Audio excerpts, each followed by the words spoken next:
Coming to paperback and e-readers this Black Friday, E-Steam Ascension, The Devil SJW reaches a turning point in their life in this powerful E-Steam series story at E-Steam Ascension at online bookstores this Black Friday. I was watching a pair of diversity in comics videos, and in the first one he was talking about creating black characters who aren't SJWs. And in the second one, he was talking about how SJW writers at Marvel treat black female characters like props. And I can go a bit more in depth on this subject because I know something about creating black characters who aren't SJWs because as a black creator, I have an understanding of creating rich, multidimensional black male characters and rich, multidimensional black female characters. And this is something I have been doing over the last 20 years as a writer and publisher of the SJS Direct imprint. And if you were to take a look at my covers on my books, you would see that these characters aren't SJWs and they're not out to focus on any sort of political agenda. If you look at the covers of books like Isis, Bride of Dracula, or Isis, Samurai Goddess, or Isis, Wrath of the Cyber Goddess, you will notice that the primary focus I put on those covers is primarily on the action going on in the story. And the reason we primarily focus on the action going on in the story is because I want to get the attention of the reader and I want to get them involved in the story very quickly because I want them to see what this story is about and make a decision on whether they want to pick this book up in the first 5 seconds of looking at it, because that's what people do when they go to a comic shop or they go online, and usually most of my business is done online, and they see this cover and they want to see the story being told on it, and they're primarily focused on the action. And when I write stories, I primarily focus on the action. And the reason why I focus primarily on the action is because while I write black characters, I really want you to see characters who are black, because I use an approach to my storytelling which is called creating characters who are black. And this is very different than creating a black character, because when people create black characters, they oftentimes just focus on the skin tone, and then they focus on creating character traits as related to the external, as related to black culture. And they go by what they see as related to black culture on the surface, and that's what leads to people creating very flat, one-dimensional black characters. Now, my approach, where I focus on creating characters who are black, what I do is I focus primarily on the internal character traits of that character, and those are the things that are related to their interests, their personality, their voice. And the voice is the most important thing for me as a creator, because as a creator, I want the character to speak to the reader, because when you have characters, they have to speak to the reader and they have to get the reader's attention from the first page. And that's something I try to do with every one of my books, whether it be a fantasy title like the Isis series or the E-Steam series, or a fantasy novel like The Temptation of John Haynes, or a basic YA novel like The Thetas, or a novel like Spinsterella or Spellbound, or any of the other books in the SJS Direct Publishing imprint. What I want to do is make sure that that character has a strong voice, has a strong personality, and really speaks to that reader, because it's the content of that character's personality and the content of their character that is something that resonates with readers and allows them to relate to that character. And the color of their skin, yes, it's important to a black character, but really it's the content of their character that really is the thing that allows people to relate to the character. And when you have characters, people relate to them, what happens is people wind up telling more other people about your story, and the word of mouth as related to your story spreads because people relate to that character because it resonates with them.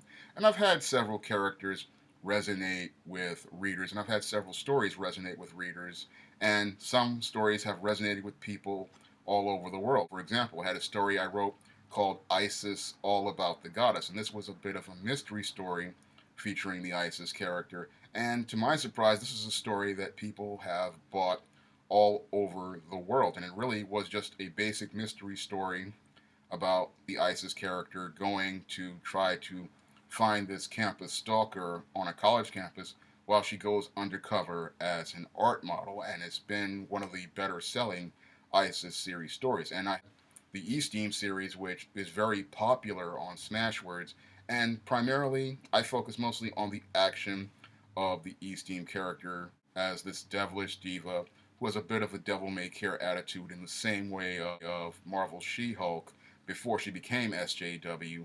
And the stories are fun, and people really get into them because they like the character, they like the humor, and they like the action. Most people, when they read the stories, when I read my stories, they they usually tell me about the action going on. They don't even talk about the character being black. And it's very interesting to me whenever I would read a review or I'd hear from someone regarding many of the characters I write. The first thing they talk about is the content of those characters.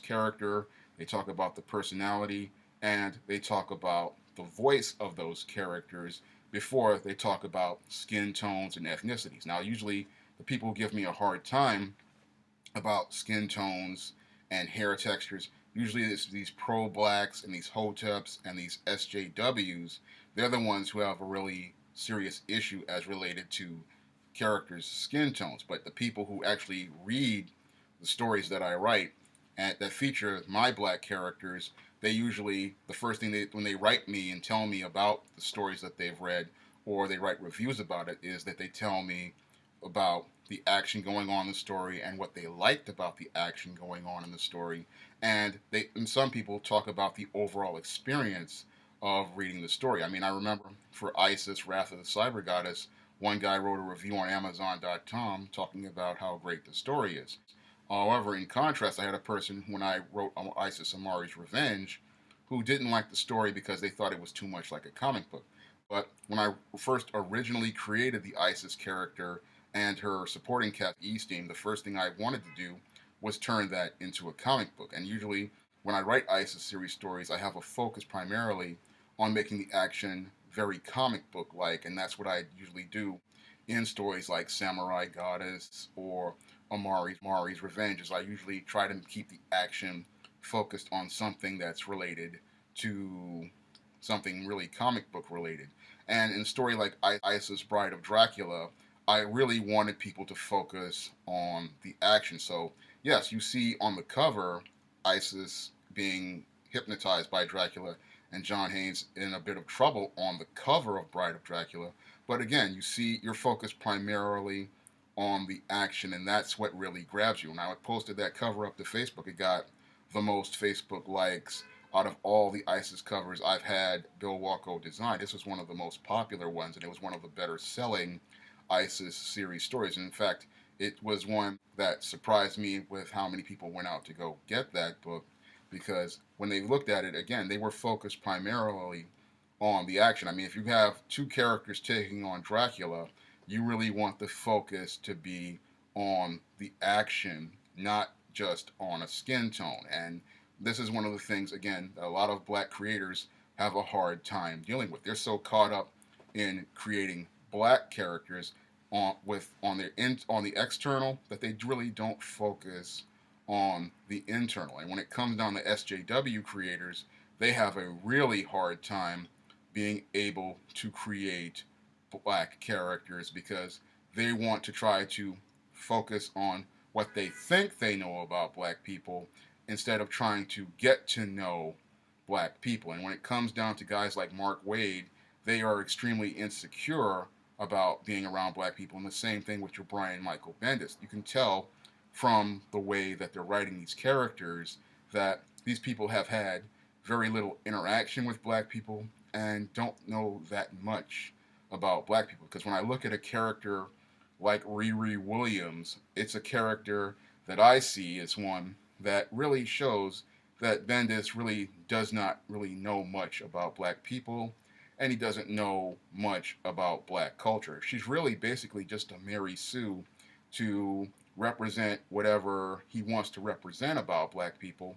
Because when I look at that character, it's not a character that is rich and multidimensional. And I urge anyone to take a Riri Williams issue of Iron Man and then compare it to an ISIS series book. Just go pick up an ISIS series book, and you'll see a complete difference between a rich, multidimensional black woman like an Isis or even an E-Steam, and you'll see a difference between her and Riri Williams. Riri Williams is very flat, one-dimensional. She knows everything, and she doesn't have any sort of character flaws. When you look at, in contrast, a character like Isis, who is supposed to be a goddess, she has all sorts of flaws, and all those flaws relate to her humanity, and those flaws make her relatable to readers. And with the Easting character as well, she's a devilish diva, and she has all these character flaws, and she's clumsy, and she's awkward, she's struggling with life as a human being now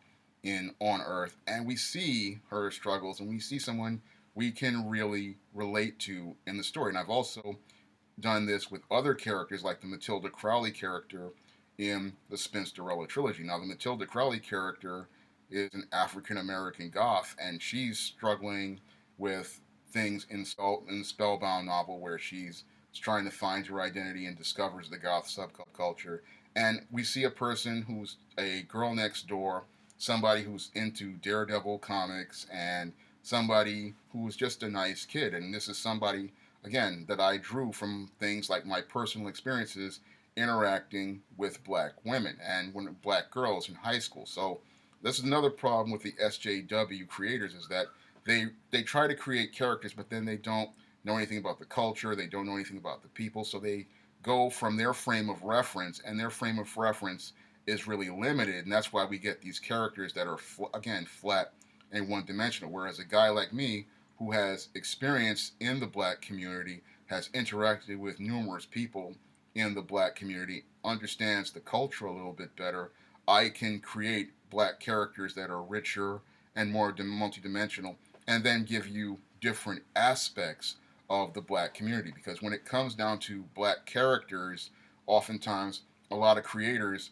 they come from their frame of reference and they don't go out of their frame of reference. Me, I often go out of my frame of reference, and I draw some from my experience, but I also come out of my experience. And when I was writing the Spinsterella trilogy books, Spinsterella, Spellbound, and the legendary Mad Matilda, I had to come out of my experience. And what I did was I started studying the goth subculture, and I started studying the African American goth subculture. And a lot of people don't know that there is an African American goth subculture, but I went there, I studied it, I did research on it, and then I went online and I watched about 10, 15,000 hours of goth YouTube videos so I could get an understanding of the subculture, so that when I wrote the story, you started to feel like things were real and they came to life for you, versus a story where you are just there and it's just goth on the outside,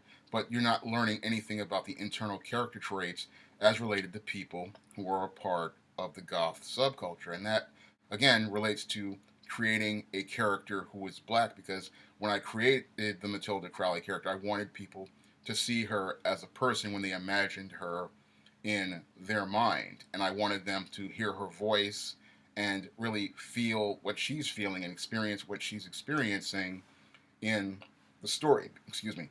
Because when it comes down to characters who are black, you're learning about the content of their character, you're learning about who they are, and their actions define them. When you look at these characters who are black, they're just usually flat. They just black on the outside. They talk about black power, they're eating collard greens, or they're into this Afrocentric stuff, but there's nothing there that really you can relate to or really tell you about them. You don't learn about their favorite color, their favorite food, their favorite hobbies, the things that they like to do, the places that they like to go.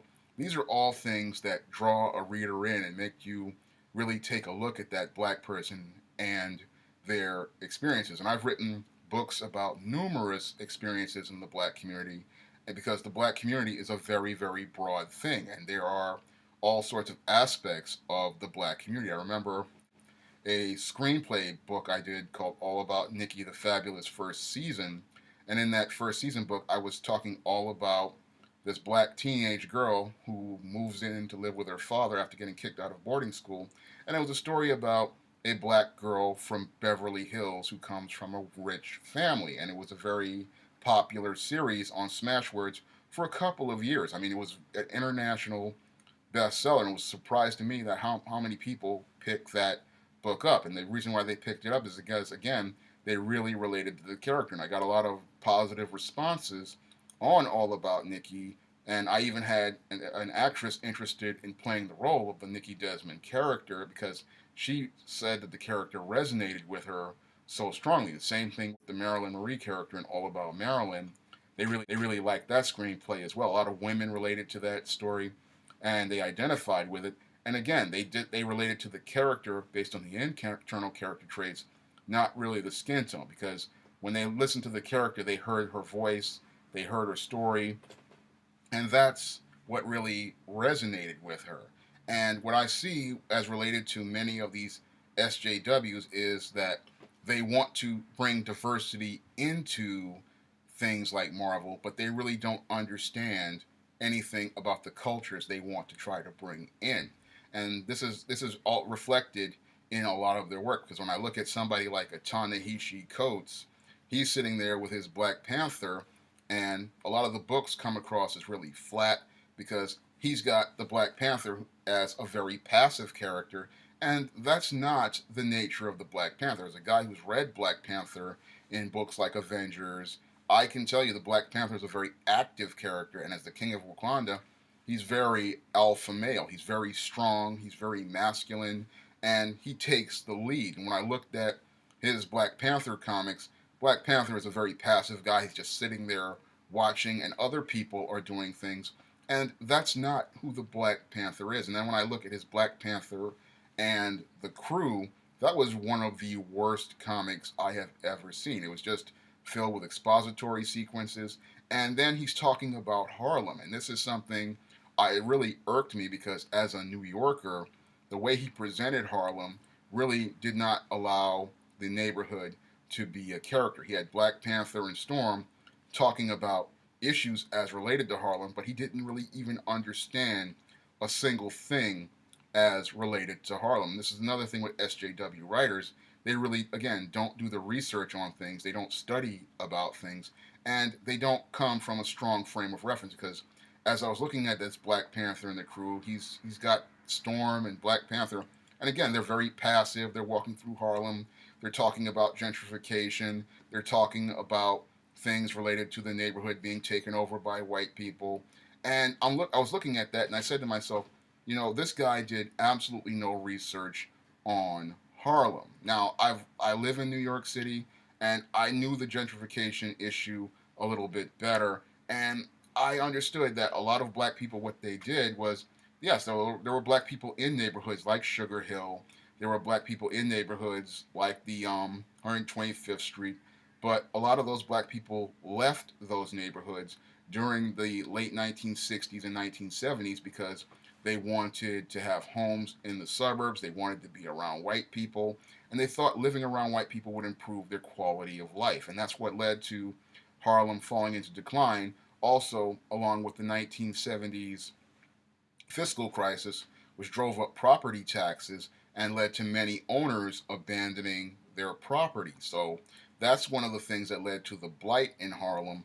And what happened was, after those property values declined, you had a couple of people, the only people who could stay there were poor blacks, poor whites, and then you had an influx of foreigners like Puerto Ricans, Hispanics, and other peoples coming into the neighborhoods, and they wound up buying property, and then you had white people coming in and buying property for cheap because you had Upper West Side and Upper East Side. The rents were really high, so they started coming to Harlem because Upper West Side was becoming expensive, Upper East Side was becoming expensive, and the Village was becoming expensive. And what people do in New York is they want to look for cheap rent. Cheap rent is what was driving New York City, and it's what allows people to build businesses and create businesses in Harlem. And what they call gentrification, really, that was not really gentrification. It was black people were leaving because they wanted to live a middle class lifestyle. Because when people's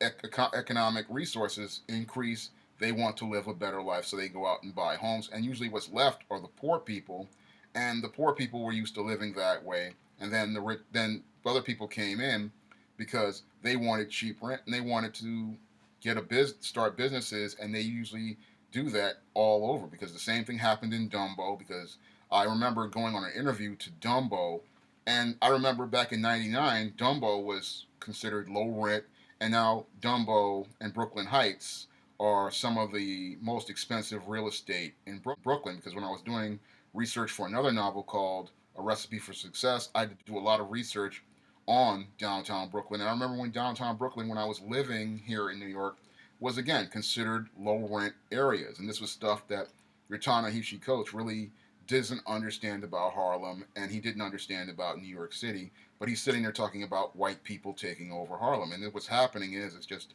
basic economics. When people get more money, they leave. The people with money, they take their money, they leave, and they go to live a middle class lifestyle in another place or another part of the city that's better, that they consider having a better quality of life. And the people who are left are poor, and usually what happens is other poor people come in, or other people looking to build their lives up, and eventually what happens is they eventually move out once their economic situation changes. But your Ta-Nehisi Coates doesn't understand that, and he was sitting there talking about issues as related to Harlem, but he didn't really dig deep into Harlem. Now, when I was writing House of Isis, I was really going deep into Harlem and deep into the Harlem community, and that's something I really knew about because I have family members who live in Harlem, and I've visited Harlem on numerous occasions, and I've also participated in business events like the Harlem Book Fair. So I knew a lot more about Harlem, so I could really talk more in depth about it in a story like A House of Isis or a novel like Spellbound, where has a setting where Matilda Crowley is living in Sugar Hill, and Sugar Hill is a neighborhood filled with a lot of history, and I go deep into that history in Spellbound, and I also talk about it in Spinsterella. So when I write novels, I'm not just coming from, you know, research. I'm also coming from personal experience, and I'm coming from experiences of other people. And I believe that's what leads to a richer, more multidimensional character, richer, more multidimensional settings, richer, more multidimensional, aspects of things. And that allows the reader, when they open up the book, to really imagine things and see things very clearly. Because when I want people to read a Shawn James story, I really want them to see, a really clear picture of black culture, a really panoramic picture of black culture.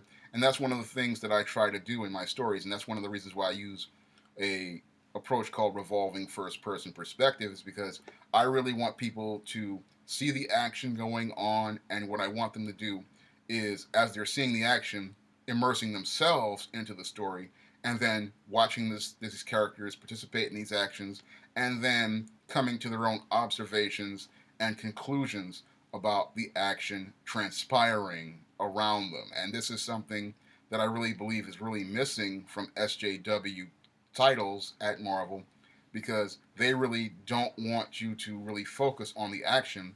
They really want you to just focus on the agenda. And that's why their characters really don't work, because when it comes down to black characters, they're not supposed to be about focusing on an agenda. Really good writers, they don't really want you to focus on an agenda. Again, they really want you to focus on the action going on. They want you to see a person come to life on the page, because what's important to a writer is that character coming to life on the page. If they're not coming to life on the page, if they're not speaking to the reader, then we feel like we haven't done our job, because in order for that character to come to life, we have to really get to know about things, and we really have to understand things. And when I look at SJW writers, they want to write about things they don't know about, and everything that they're writing about they don't know about comes across on the page. When I look at Diversity in Comics, as he was flipping through Black Panther and the Crew,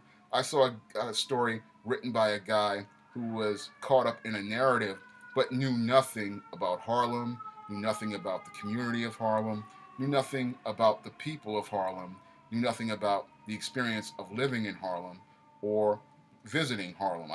I mean, when I wrote House of Isis, I can talk about streets in the neighborhood. I can talk about things related to the businesses there because I took a business that I created inspired by the Pan Pan restaurant, which was considered a cultural icon in Harlem. I can talk about with that Pan Pan burned down, but at one time was considered a place where all the Harlem elite came.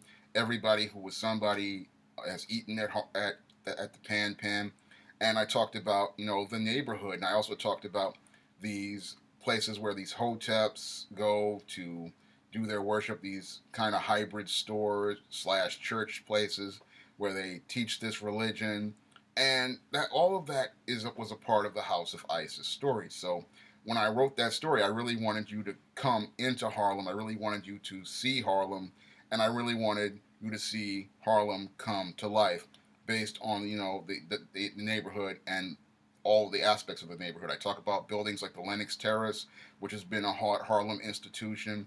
And these were things when I looked at the Black Panther and the Crew book, I was like, there's nothing here talking about Adam Clayton Powell building. There's nothing talking about Pan Pan Restaurant, nothing talking about Sylvia's, nothing talking about Lenox Terrace. These are all things that would have made the story richer. Just like when I was doing Spellbound and I'm talking about Sugar Hill and I'm talking about, 19 bus, because you take the 19 bus from through Harlem and it takes you to the Bronx and it takes you all the way over. And these are all things that a guy who's been to Harlem and goes there regularly, they would know about. They would know about the D train getting off at 145th Street and then walking down Sugar Hill. This is something I've done numerous times when I just would go to the supermarket, and guys on YouTube have seen me. They were my regular viewers. They say, "Hey, I saw him at the Food Town, which was the Path Market at the time, and he was there." So I've been to Harlem, and I can really write about it in depth. So when I was looking at Black Panther and the Crew, it was like this book really, he didn't really know much about Harlem. He didn't know much about black culture, and it showed on the pages of his comic. Now, if you compared that to House of Isis, when I release it in 2018, if I ever get enough money for the cover, you're going to see a complete difference between Black Panther and the Crew and House of Isis, just like you would see a complete difference between Riri Williams and any of the female characters I create, because when I looked at the SJW Captain America when he had that black woman, again, that was a really flat, one-dimensional black woman, and it showed me Mark Waid really didn't interact with too many black women in his life, because whenever people don't know anything about black women, what they'll do, or black people in general, they'll create this magic Negro, and the magic Negro is designed so that people can say to themselves, "I'm not a racist. Look at how I'm treating this black person." This black person, again, never disagrees with them, never has a difference of opinion, never has different ideas, and is completely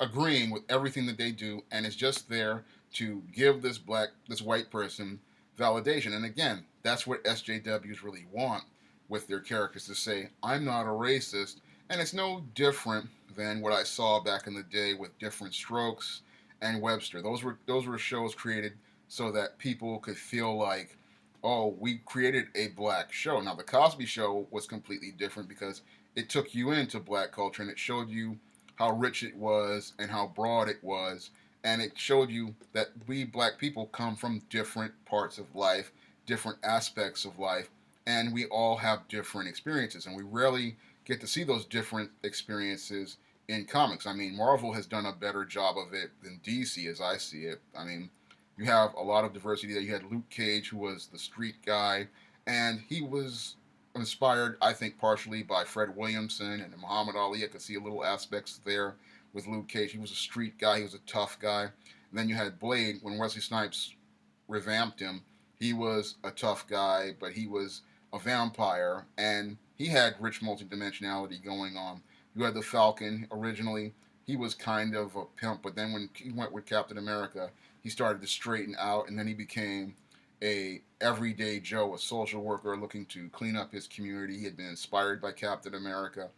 And then you had Night Thrasher, who was a rich guy, who came into being a hero because his parents died. So you had diversity there, and then you also had other characters like Silhouette, and then you had Monica Rambeau, one of the best black female characters ever created. She was a very rich and multidimensional character. She started out on the Avengers, and she worked her way up. She earned her way into being a hero, and she earned herself a way into being the Avenger, and she learned the ropes with the Avengers. She was a really great character overall. And then you had Jim Rhodes, which was the first black character I ever saw in my brother's old comics, was an Iron Man, and he was just a regular everyday guy. And one of the things I liked about Jim Rhodes was he was just average, ordinary guy, and he was at the side of Tony Stark, and he would be out here fighting right alongside Tony Stark, even without armor. And he was a double tough guy. He was a Marine.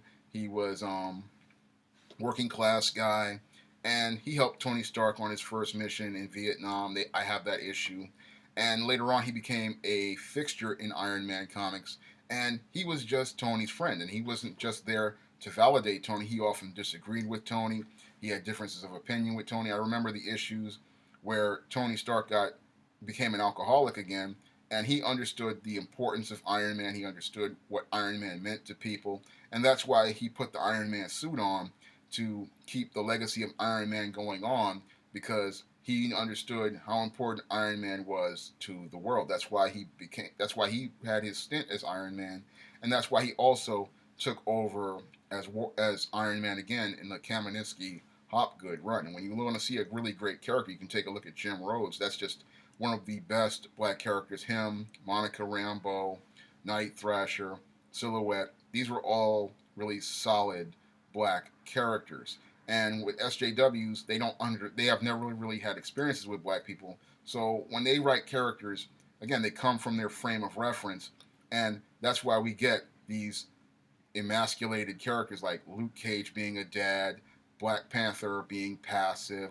Blade coming in on Defenders, delivering a package, because that's what they see black people as. They have never really sat down and talked to a black person. They have not really had an interaction with black people, and they really have not spent time with black people. Now, people who have had interactions with black people, they're going to go out here and they're going to create a richer, more multidimensional black character, and you're going to see more internal character traits. You're going to read and hear a voice almost immediately. I mean, I've had people with Spinsterella telling me she sounds like Paula Patton. That was very interesting to me, but that's who one of my readers said that she sounded like. And this is something that people are going to do. They're going to immediately see things almost immediately as related to those characters, because they're going to see the person, they're going to see the internal, not the external, as related to those characters. But your SJWs, they come from a very, very limited frame of reference, a very limited experience, and their limited experience is why they can't create black characters that come to life. They often are about pushing agendas and pushing things like so-called tolerance, so-called diversity, and they're not coming, and the whole thing comes across as disingenuous because they don't really know about those things that they're trying to push. And that's why many of these SJW Marvel titles really fell flat as part of their diversity campaign. All those characters were skin tones and ethnicities. They weren't people. They didn't have voices. They didn't have personalities. They didn't make you feel anything. They didn't make you care about anything. And they just didn't make you want to connect with them. And when you look at these SJW characters, whether they be your Riri Williams or the way they write Luke Cage these days, they're just dead. They just don't really make you care about them, and they really don't really do anything because these people who are writing them have never really experienced life. And that's one of the big problems with your SJW writers. They haven't been out here to experience anything. They have never read a comic. They've never read a story, and they have never really known about anything outside of what they probably pretty much have learned in a place like a university, where they've probably taken something like women's studies and been told about things, but they haven't gone out and actually experienced them. A person who's gone out and actually experienced the world, they're going to give you a completely different story, and that story is going to resonate with you because you know what that is. You've experienced that yourself, and that's what you're seeing on the page. But your SJWs, they're just about agendas, ideas, and concepts they have, but they're not about telling you a story based on things related to substance. They just have no substance, they have no depth, and it all shows on the page of their work. When I create black characters, I don't create black characters, I create characters who are black, and when I create characters who are black, I focus on the content of their character first before I focus on the color of their skin. And I believe that's why a lot of the books I have resonate with readers, and that's why readers connect with those characters and go out of their way to share them with other readers. And I'm hoping people will go out and share my stories with their friends and family because they're great stories. They have a lot of rich multidimensional characters, and I focus primarily on action and adventure. And once you've read one of my stories and you compare it to an SJW Marvel story, you'll clearly see a complete difference between creating a black character and creating a character who is black. If you'd like to try some of the ISIS series stories or the E-Steam series stories, you may do so by clicking the link to Amazon.com in the description box. And if you want to see me make more videos like this, you can donate to my Patreon by clicking the link in the description box. That's all I have to say for this video. You can comment, rate, and subscribe. Now available in paperback and e-readers, the legendary Mad Matilda. Get the conclusion to the Spinsterella trilogy at online booksellers today.